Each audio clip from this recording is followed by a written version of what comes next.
السلام عليكم ومرحبا بكم معايا من جديد فيديو جديد واقتراح جديد. كنتمنى تكونوا بخير وعلى خير وفي تمام الصحة والعافية.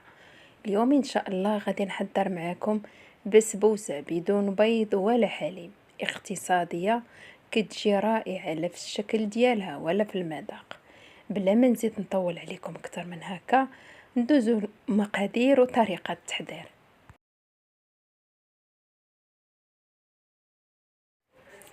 بالنسبه للمكونات فهما بساط وفي المتناول. عندنا هنا نص كيلو ديال السميده الرقيقه، نص سيطرو ديال اللبن، كاس الا ربع ديال الزيت، كاس ديال سنيده، قشور حامضه محكوكه، جوج خمارات، مع قبصه ديال الملح.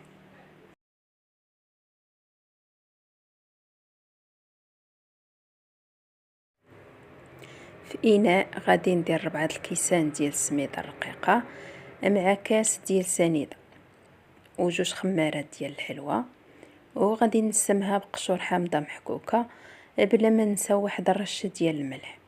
كنخلط المكونات مزيان ومن بعد غادي نضيف كاس ديال الزيت، وكنبدا نبسبس ديك السميده مع الزيت حتى كتلبس مزيان بديك الزويته.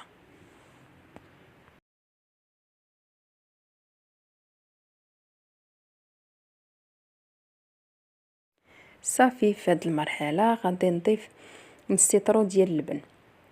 بالنسبه للمقادير فهي مضبوطه، نصف لتر ديال اللبن لنصف كيلو ديال السميده الرقيقه. المهم كنضيف هذا اللبن وكنخلط مزيان، وغادي نضيف كذلك واحد المعلقه كبيره ديال عصير الحامض، وكنخلط مزيان حتى كيتجانسوا جميع المكونات.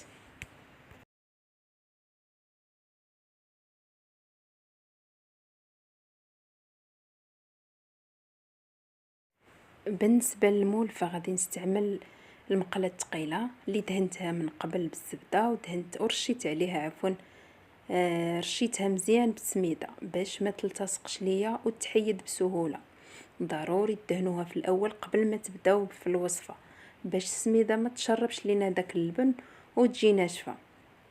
صافي كنفرغها في المول وكنخبطها واحد شويه مع سطح العمل حتى كتقاد من الوجه ديالها، وكندخلها للفران اللي كيكون مسخن مزيان من قبل لمده 45 دقيقه تقريبا، المهم حتى كطيب وتحمر من الوجه ديالها.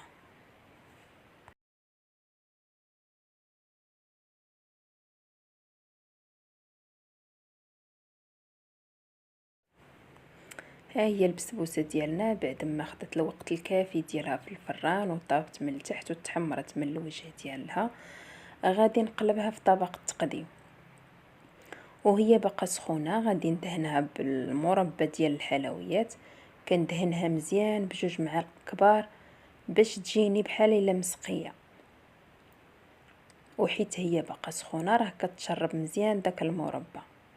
صافي غادي نزينها بشويه ديال الكاكاو محمر ومهرمش.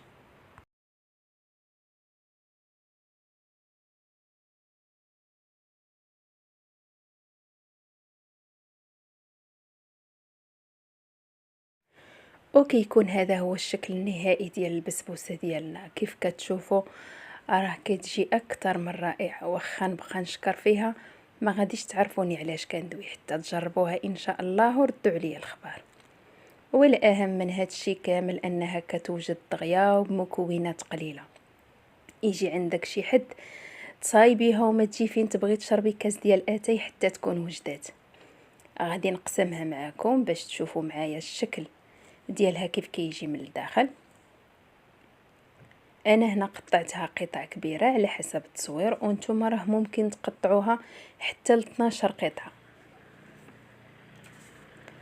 مازال ما سخيت بكم، ولكن هنا كنكون وصلت لنهايه الفيديو.